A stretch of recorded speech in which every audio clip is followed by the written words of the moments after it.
The last 24 hours have not gone well for Jasmine Crockett. First, she thought she got the Republicans on Epstein.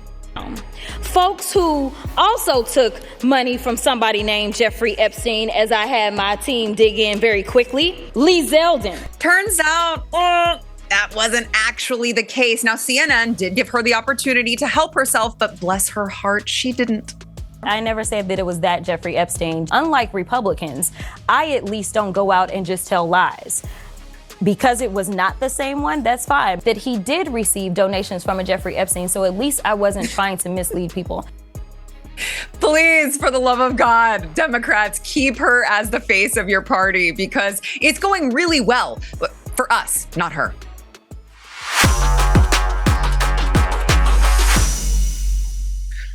Welcome back to Sara Gonzales Unfiltered.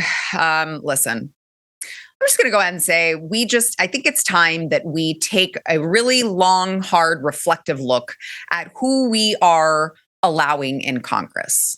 You know, used to that was like a respectable position. And now we're just letting anyone just go take the post. And turns out some of these people are traitors. Now, we touched a little on this yesterday. Several Democrats, they put out a video calling for a full-blown, military insurrection, I guess, against Donald Trump. Here's that if you missed it. We want to speak directly to members of the military and the intelligence community who take risks each day to keep Americans safe. We know you are under enormous stress and pressure right now. Americans trust their military. But that trust is at risk. This administration is pitting our uniformed military and intelligence community professionals against American citizens. Like us. You all swore an oath to protect and defend this Constitution. Right now, the threats to our Constitution aren't just coming from abroad, but from right here at home. Our laws are clear. You can refuse illegal orders. You can refuse illegal orders. You must refuse illegal orders. Your vigilance is critical. And know that we have your back. Because now, more than must. The American people need you. We need you to stand up for our laws, our Constitution, and who we are as Americans. Don't give up. Don't give up. Don't give up. Don't give up the ship. I mean, what a bunch of losers. First of all, failed theater kids at work. They really thought they did something. Now, people have been asking them to point to exactly what's the illegal order? What is it that you want to do this big dramatic video? What is the order? Can you point to it specifically? Show me on the doll where Donald Trump hurt you. Nobody can say, but be that as it may, they are still encouraging, you should refuse orders. In fact, it is your constitutional duty, apparently, to refuse orders from your boss. Sounds a little insurrection-y. Okay? It sounds a little insurrection-y is all I'm saying, because what I know is that they are encouraging this insubordination. They are encouraging not following instructions. And they're trying to twist it and say, you should not follow the law in order to follow the law. Like what? And so I'm just thinking, if we hold Democrats to the same standard that they have held us, that they have held Donald Trump to for the last 10 years, I'm just saying Donald Trump was impeached for saying much less, remember. I know that everyone here will soon be marching over to the Capitol building to peacefully and patriotically make your voices heard. Today we will see whether Republicans stand strong for integrity of our elections. He's telling people, encouraging people to peacefully and patriotically, which of course implies he would like the law to be followed, peacefully and patriotically make their voices heard. And the Democrats said we should remove him from office. And I'm just saying, if that's the case, we should be talking about removing these Democrats who are currently in office, who are encouraging something that is against the law. We should be encouraging them to just, hold themselves to those standards. We should be encouraging Republicans to remove them from office, give them the same treatment that they have given us for so long. Now, Donald Trump, I would say, not only does he agree with me, he, of course, in his Trump way, goes super hard about it. He says it's called seditious behavior at the highest level. Each one of these traitors to our country should be arrested and put on trial. Their words cannot be allowed to stand. We won't have a country anymore. An example must be set. President DJT, he continued, this is really bad and dangerous to our country. Their words cannot be allowed to stand. Seditious behavior from traitors, lock them up with 3 question marks. President DJT, and then he says, seditious behavior punishable by death. Now, before anyone's like, oh my God, he said that they should die. That is like, that goes too hard. To his point, this is in the military treason law. I'm going to show you. Yeah, here it is. Activities affecting armed forces. This law criminalizes causing insubordination among military personnel or spreading materials that promote disloyalty to the United States military. And just so we're clear, one of the punishments for treason is death. Whoever owing allegiance to the United States levies war against them or adheres to their enemies, giving them aid and comfort within the United States or elsewhere, is guilty of treason and shall suffer death or imprisoned and fined and incapable of holding any U.S. office. So I'm just saying, like, at what point do we get to say these people who, remember, marred Donald Trump his first go around at this? His first go around, these people were subverting him at every single level. They were writing op-eds in the New York Times, anonymously, of course, remember, anonymously. They were too cowardly to put their faces to these things the first go around. Now, they think that they can just make these stupid videos where we're all standing in the same place and we're repeating the same things. It went so well for them when they lost the election against Hillary Clinton, when they did the same exact stupid ass videos, that they think that they're really doing something. But what it is at the end of the day is encouraging this deep state bullshit to continue. That's what it is. I mean, let's just be clear about that. That is what it is. There is a clear chain of command, and the American people said, we want that guy to make the calls. And what have these people done since he got in office? Try to subvert him at every level. Because here's what they did before he got in office. They tried to kill him. They tried to ruin him in the courts. They tried to throw him in prison. They tried to subvert him at every possible place so that this didn't actually happen. And once they realized that the American people didn't care about their games, that they wanted Donald Trump for another 4 years, they said, what else can we do? Okay, we'll get the judges to try to stop him from implementing his agenda that the American people, by and large, asked for. And when that doesn't work, we will encourage people within the government to just not do what he tells them to do. And I'm just saying, after we've been through two impeachments, remember, for the dumbest shit, 2 impeachments for the dumbest things, after 91 indictments, after 34 felony counts, after all of the things that they have done to Donald Trump and Republicans, I'm just saying, why can't we expel these people? They're breaking the law. We are law and order now under Donald Trump. Let's just expel them. Let's expel them from Congress. Let's charge them. I'm done with it. I am so done with their meddling. They try to meddle in the United States elections, and then they claim that they don't. And then it turns out they can't meddle enough. And the result that they didn't want happens. And their reaction to that is to meddle more. There just should be serious consequences for this. Okay. And by the way, I realize they were voted in by their dumb constituents who apparently really enjoy failed theater kids running the show. But listen, we have a democracy, sort of, not really. We have a constitutional republic. Okay. But all of the democracy that they claim that is so important, we go and we vote. All right. We let our voices be heard.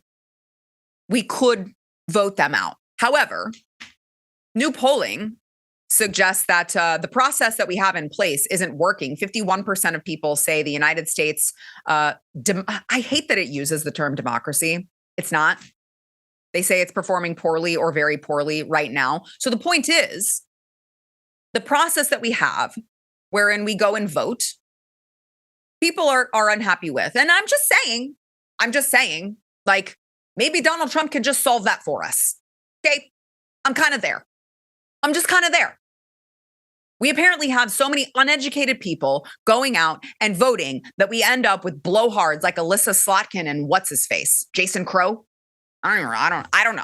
All I know is that he's a gun grabber, and he wants to tell you why the Constitution is so important while ignoring the Second Amendment.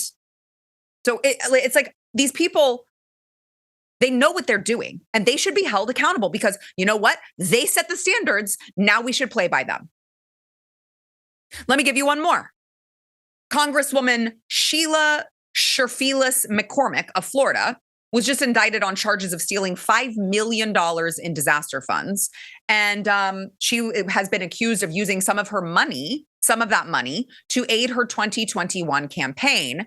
These overpayments came to her family healthcare company through a federally funded COVID-19 vaccination staffing contract. Oh, wow, that's interesting. You mean to tell me that there was fraud in the times of COVID? That's so crazy. Get all of these people out. They're all criminals. They're all criminals.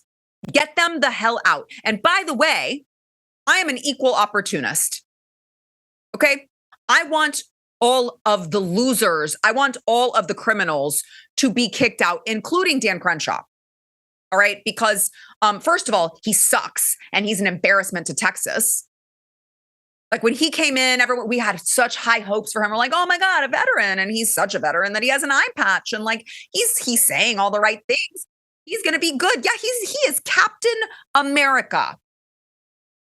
That changed real quick and in a hurry. And by the way, while he was making crappy decisions and while he was voting for forever wars, he just like continued making all of this money. He, like Nancy Pelosi, he too is very, very good at picking stocks.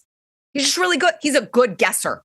He should get a lottery ticket. He's a really good guesser. So just based on that, can't stand the guy. Okay. But now, allegedly, Dan Crenshaw was hit with an international travel ban after a drinking incident. So the news on the street is that he's not allowed to travel internationally for 3 months because, which I don't know why they make this arbitrary 3-month thing. But during an August trip to Mexico, Dan Crenshaw was having drinks with a group of Mexican officials, and one of them made a crude joke that made a woman present uncomfortable. And Dan Crenshaw toasted the remarks. Now, I will admit, I am being a little bit loosey-goosey with this because that's not really a crime. I just don't like him. I just don't like him. And you know what? By the way, if you voted for Dan Crenshaw, if you are in his district, you should be voting for Steve Toth. There is a better option on the ballot. And then there's this leaked footage of Dan Crenshaw where I guess he like wants to be a DJ and he's like DJing in his office in DC with all of these open bottles of alcohol all around him, which is really like, this is weird for so many reasons. Like I don't think your office needs a DJ, bro. Like if you want to be a DJ, you can just quit and go party at the club. But also I am very, very concerned with the amount of open and or empty alcohol bottles all around him in his office that you are paying for. And remember, he's on the House Intelligence Committee. Do you trust that guy with our intelligence? I don't. So I'm just saying, like, I like to be honest with you guys, right? I like to just, let's keep it real on Sara Gonzales Unfiltered. I think that the criminals should go, but I also want to kick out the retards. Like, I just want them all gone. We just need a clean house. We just need to call that the Great Reset. We need a clean break, okay? And Another one that I'd like, while we're at it, I'd like to kick out Jasmine Crockett. You may have thought that you saw the bottom of the barrel with Jasmine Crockett yesterday when we played for you. When we played for you her serious blunder on the House floor. Well, it got worse. Spoiler alert. It got worse for Jasmine Crockett. We'll get into that after the break here. And I want to remind you guys, subscribe to YouTube, Sara Gonzales Unfiltered, hit the bell and smash the thumbs up. It will help us in the algorithm, which we all know is stacked against us, along with comment. Go ahead. Yes, you. Yes, you. I'm talking about you. If you're watching right now, go around and hit the like button and share the show. Want to thank our sponsor this segment, Jase Medical, and then we will be back with more on jazzy jazz. But Jase Medical, listen, I don't know if you guys realize this, especially if you eat a lot of sushi, which I do. Parasites are like a thing. You don't have to be in a third world country to get one. And they're far more common than people think. 1 in 4 people are living with one right now, or many. And you may have no idea. And if that thought disgusts you, Jase Medical is here for you, okay? Because they've made it easy and affordable to access ivermectin as part of their new parasite kit, which is a simple and practical way to help your body cleanse and stay healthy. They're going to do it all online. It's prescribed by doctors online. They're going to ship it directly to your door, and you're not going to have to go to the doctor. You're not going to have to go to the waiting room. Listen, I'm not a doctor, so this is not medical advice. I personally, though, I would suggest doing a parasite cleanse at least once a year. It's just a good annual thing to do. It's a little creepy. It's a little weird, but just trust me, you'd rather have it outside of you than inside of you. You can go to jase.com, enter promo code Sarah at checkout for a discount on your order. Go get the Parasite Cleanse Kit now. JASE.com, promo code Sarah.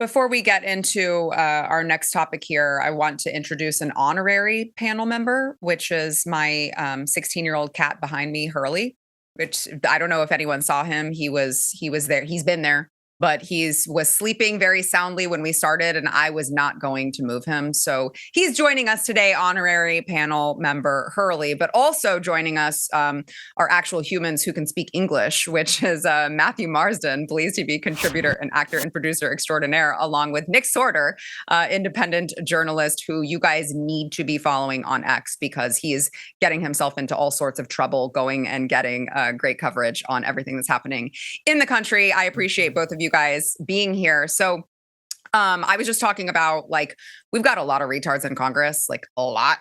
One of them is obviously Jasmine Crockett. And we played this yesterday. I'm sure you guys saw it.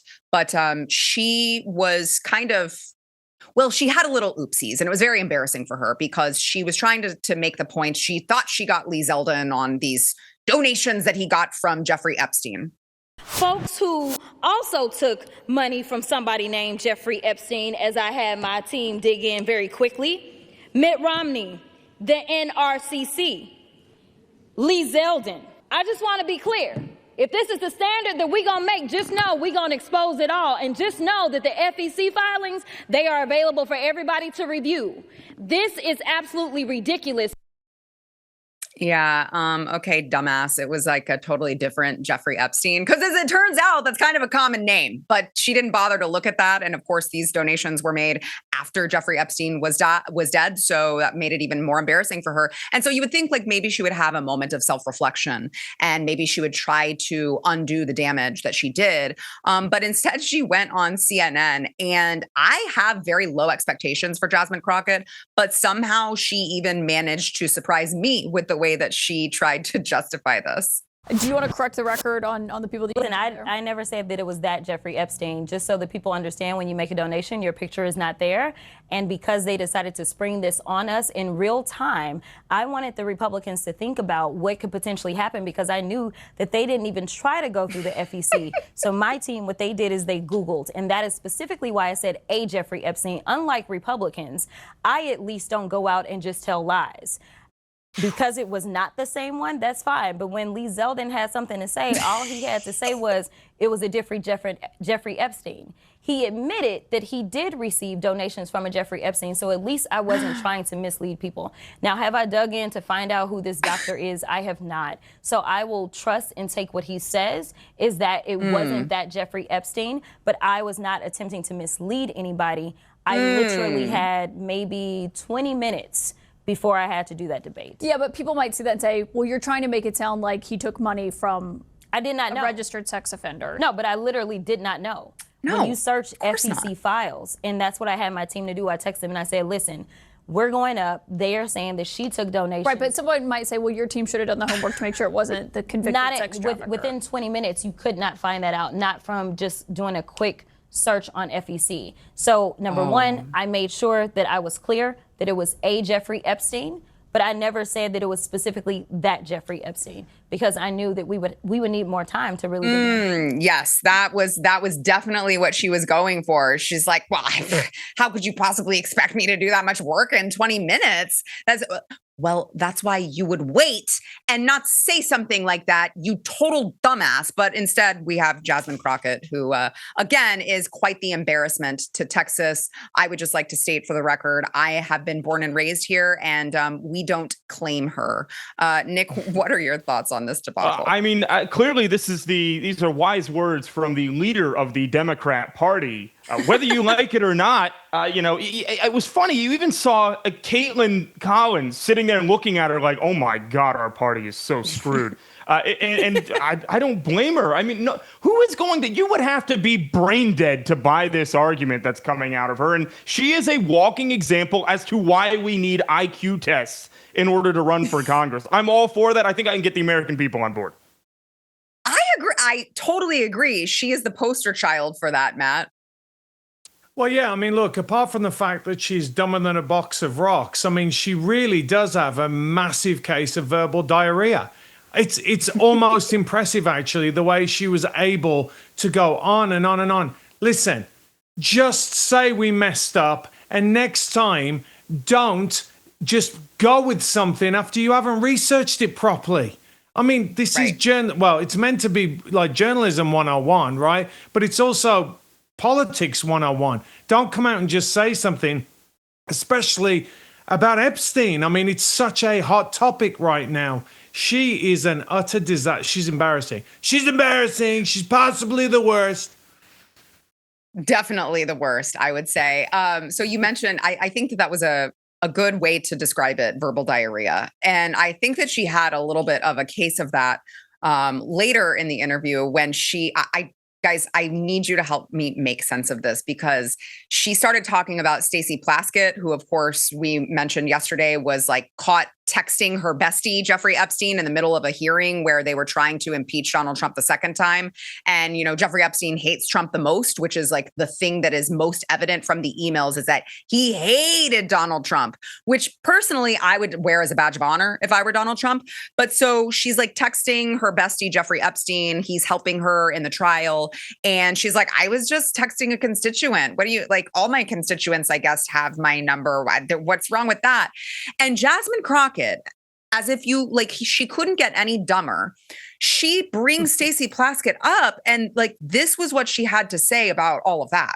Stacey didn't initiate that chain. Jeffrey initiated that chain, and she took the information. Just like if somebody texts me. Yeah, but she was responding and saying, what are you talking about? Quick, I'm up next. And then her questions were about Rona. But do you think that was inappropriate? Would you text with someone who is a registered sex offender about what you should ask? I honestly know that he had never been convicted of any federal crimes at that time. But he had been in jail already.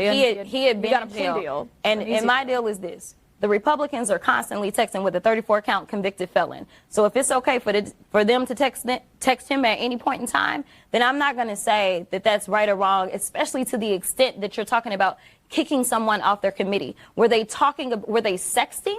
Was it a matter of her being involved in the pedophilia? No, it was nothing like that. Wait, what? Your defense is at least they weren't sexting? What world, what planet are you on? I don't understand, Nick.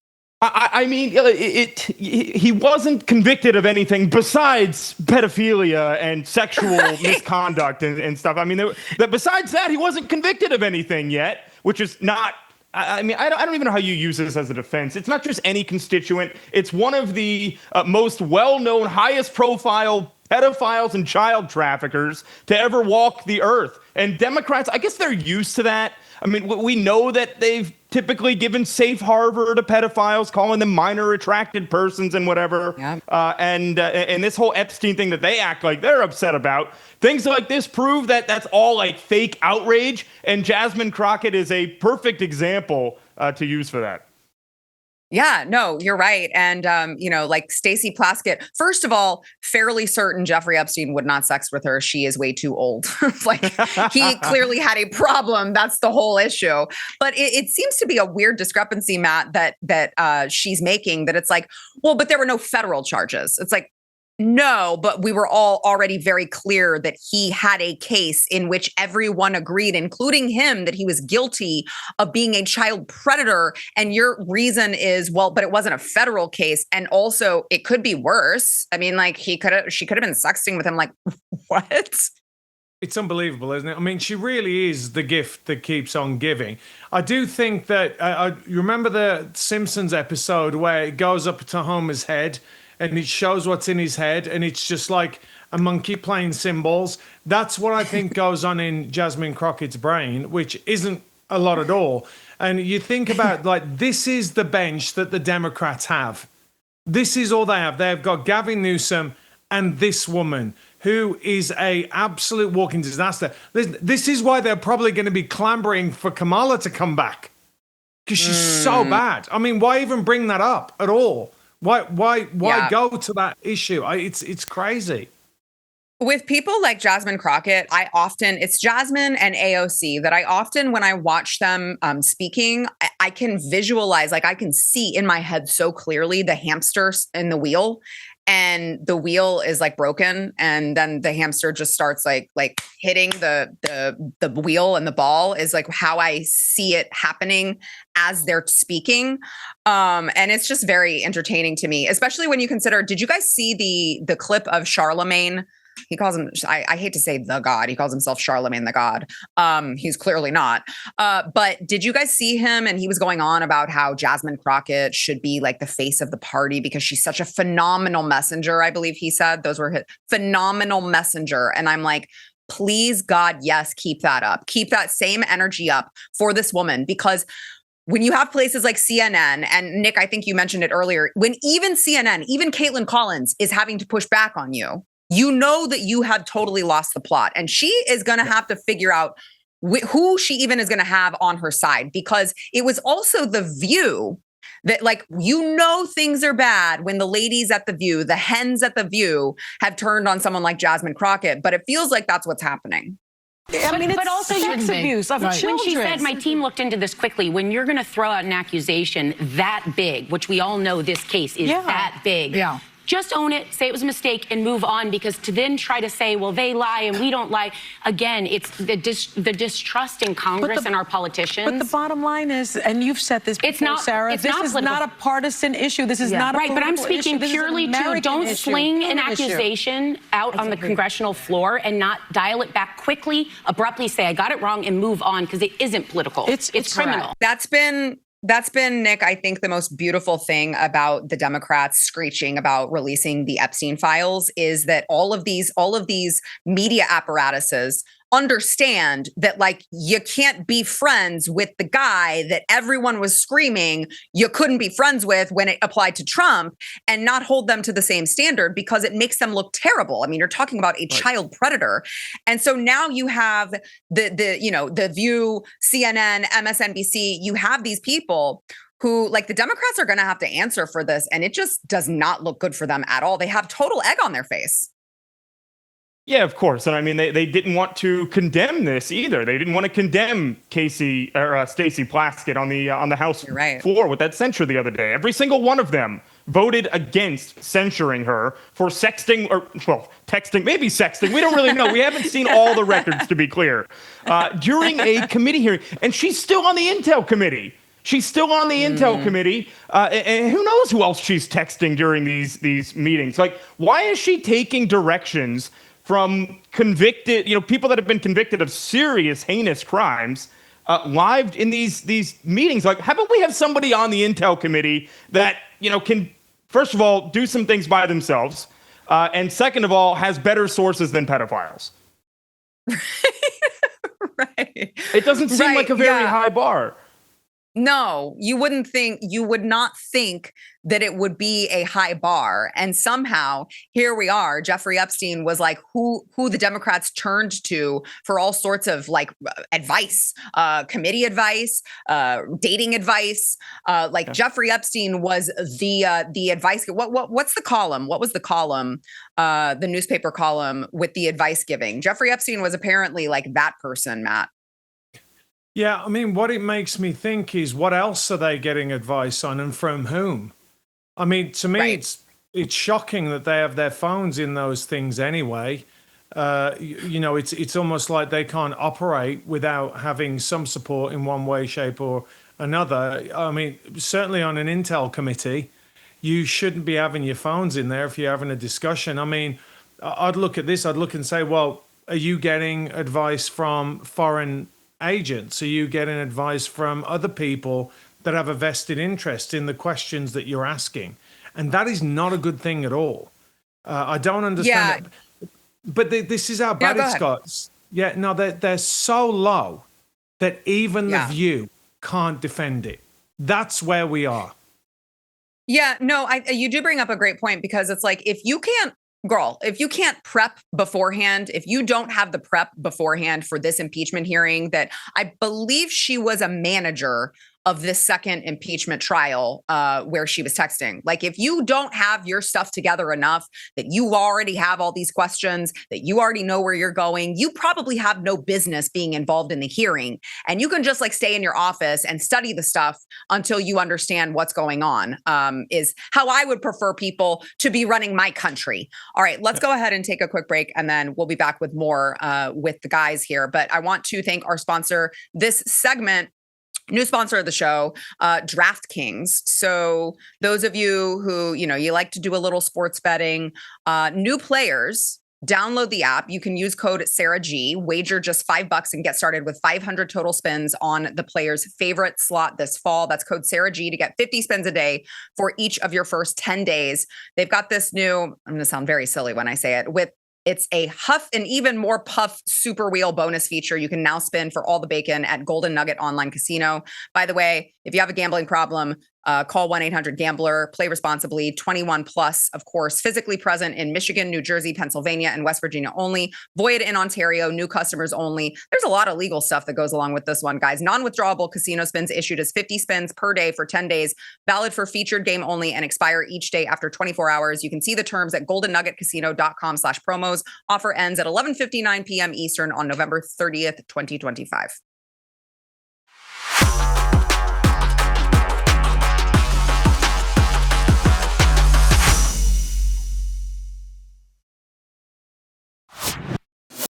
One of the things that has been really disappointing, in my opinion, I can't wait to get, guys, your take on this. One of the things that has been really disappointing, in my opinion, that has started popping up in Trump's second term is this MAGA civil war that's happening. It's been really frustrating because I feel like eyes on the prize, guys, eyes on the prize. We don't need to be distracted by fighting with people that we probably agree with 90% of things. But J.D. Vance was asked about it, and he addressed it, made a really, really, I think, solid point on what we really should be focusing on instead. We have to remember that we have a lot more in common than we do not in common, and that the disagreements that animate the Republican Party, while they matter and they're important, I think these debates should happen. They should happen in podcasts, and they should happen in the media. They should happen on the op-ed pages. It's totally reasonable for the people who make up this coalition to argue about what our foreign policy should be, what our specific tax policy should be, what our housing policy should be. So I think my attitude is, let these debates play out. But don't let the debates that we're having internally blind us to the fact that we are up up against a radical leftist movement that murdered my friend a couple of months ago and that would throw many people in the Trump administration in prison, not for doing anything illegal, but for not following the far left's agenda. That is the real opponent here. A political movement in this country that has no animating principle, that has no agenda for the American people. Their sole obsession is to take down Donald Trump and anybody who helped Donald Trump govern. Focus on the enemy, have our debates, but focus on the enemy so that we can win victories that matter for the American people. And that is why I was so disgusted seeing Marjorie Taylor Greene go to, of all places, CNN the other day and talk about how she was so sorry for her part in all the toxicity and how, words hurt. And I'm like, they just murdered Charlie. They tried to murder Trump. And you're apologizing to CNN for saying mean words? Like, what are we doing here? Nick, am I being too hard on her? No, I don't think we have anything to apologize for at all on the right. And I don't think she does either. Now, look, I mean, there are some people that are trying to make it so you have to either side with Trump or Marjorie Taylor Greene. And I don't think that's the case. Sure. I think you can. I agree. You can definitely be with both. She's got some great points. One of her biggest complaints is that she would like to see the administration focusing more on domestic policy.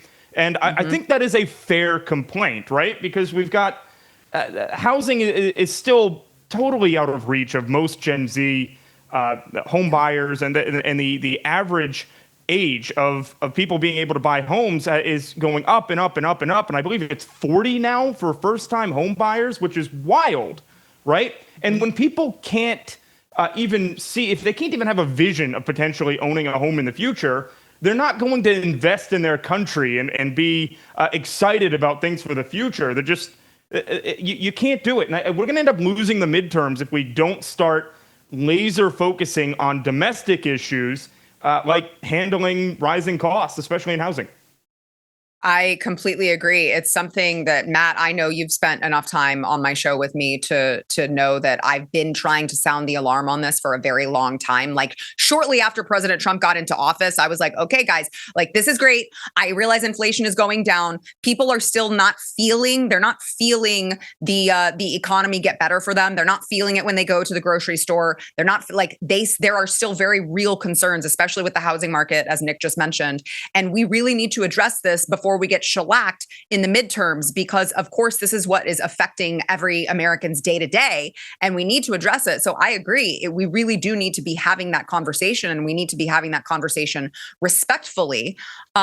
But it just feels like there is just so much. It's like this should be, as Donald Trump called it, he billed it the golden age of America.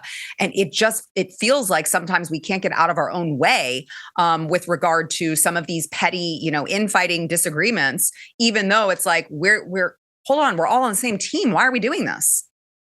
Well, I mean, you've also said it on the show and outside of the show. We've spoken about this, personally.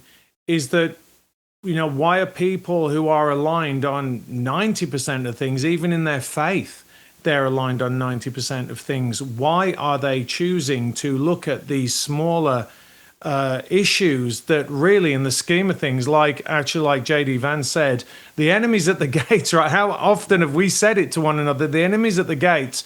Why are we fighting one another? This is really, really silly. What the right is doing right now, which is very dangerous, is they're becoming like the left. They're saying, you can't have any, either you are fully in or you're fully out. You've got to be aligned on all these different things. And that's just not how conservatives operate. We all have our own individual ideas about foreign policy, whatever it might be. And those things should be bashed out in debate without the ad hominem attacks. And what we're seeing is, if you don't agree with us on absolutely everything, or, in particular, foreign policy is one of the major things, right? Let's face it. That's what the majority of this is coming from. Then all of a sudden, you are a bad person, you're evil, then no one should talk to you, no one should communicate with you. And this is very immature and not conservative at all. And we've got to get back to those principles to say, hey, listen, Thomas Jefferson said it. He would never allow politics get in between a friendship. And if he's talking about the other side of the aisle, we certainly shouldn't have it between people that are united on the majority of things. Yeah. It's one of these conversations that is being had right now, which I think is very, very damaging to our party. And I'm going to apologize. I'm kind of putting you guys on the spot because I didn't tell you I was going to bring this up. And I know that it's like a big elephant in the room, but I speak out about obviously the Islamification of this country. And I think it's a very real problem that we need to deal with before it's too late and we're Europe. And I can't talk about that without someone accusing me of taking $7,000 from Israel. And I'm like, I don't know, maybe I'm in the minority, but I don't feel like it, like I can both say, hey, Islam is very dangerous to this country and we need to do something about it before it's too late. And also, I don't want the Israeli government influencing American policy. Like, I feel pretty confident that you can say both of these things at the same time. And now you've got a lot of people who are very, very critical or very concerned about Israel's influence in our country who like are now using that to be pro-Islam. And it's very strange to me. Again, my apologies, because well, I guess I don't hate to put you on the spot because I'm going to. But Nick, really quickly, like, how do we solve that? I mean, honestly, I don't think that at this point, if I look at my notifications, some people say I'm an anti-Semite, other people say I'm an Islamophobe or whatever. Yeah. It's kind of ridiculous to point out both things can be true at once. You're absolutely right. I mean, look at Dearborn, Michigan up there. That has become like a caliphate almost. Yeah. And that doesn't mean that if you look at my feed, I say nothing very nice about the Israeli government. I'm actually very, very critical of the Israeli government, but that I'm looking out for the United States of America and any foreign government or any anti-American religion like Islam, which is not compatible with the United States of America whatsoever. I'm going to call that out. Look at Texas and how many dozens of new mosques have been built over the past 2 years, while the amount of churches that are down there is dwindling. Is that not a problem? Is that not alarming to people? Trust me, nobody is paying me anything. I won't even take money from John Deere to post on their behalf on X. Like, you don't have to be paid to have that opinion. Yeah, no, I totally agree. Matt, last word. Yeah, if you say anything these days, you're called a right-wing grifter, or that for some reason you're getting paid. And it's normally by the left, and it's normally because they are getting paid. It's very difficult for them to comprehend someone actually standing on principle. Yeah, you're right. All right. We've got to take another quick break. Want to remind you guys before we go, if you have not yet subscribed to BlazeTV, or if you want to give the gift of BlazeTV over the holiday season, Christmas season, you can go to blazetv.com, use my promo code Sarah. That'll give you I think $20 off in savings. blazetv.com/Sarah, promo code Sarah. So Dick Cheney's funeral was today, and it's like kind of weird, awkward moment here. Donald Trump and J.D. Vance, by the way, were not invited. They were not invited to the party. They were not allowed to attend, so they weren't there. But there were some others. Anthony Fauci was sitting with Rachel Maddow, which only makes sense because she was basically his pimp for several years with respect to the vaccine. James Carville was down a couple seats. All of the living former vice presidents were there. Dan Quayle, Al Gore, Mike Pence, and then Kamala. And so it made very awkward moment when Joe Biden came into and, was like, oh, hey, there's the guy that I tried to coup unsuccessfully. So he shuffles in there. And at the end of this clip, you'll notice it's like the first time, there he is, first time they've seen each other since the inauguration in public. And it's pretty awkward, I think, because she's been trashing him on her book tour. And they greeted each other with that very nice, awkward handshake while Mike Pence watched. And so, yeah, that was... honestly, I'm fascinated, guys, by these interactions. I'm sure the Daily Mail by the end of the day will have some lip reader who talks about whatever they were talking about. But I would like to play just really quickly here, Mike Pence, who had nothing but praise for Dick Cheney. Well, I think Vice President Dick Cheney is going to be remembered as an American patriot, but an extraordinary public servant. Operation Desert Storm under President George Herbert Walker Bush, where where he was Secretary of Defense in an extraordinary American military victory, and then, of course, being there on September 11th, a day those of us who were serving in Washington at the time will never forget. I believe his steady hand through all those years contributed mightily to the life of the nation, and he'll be remembered and honored for that. Really?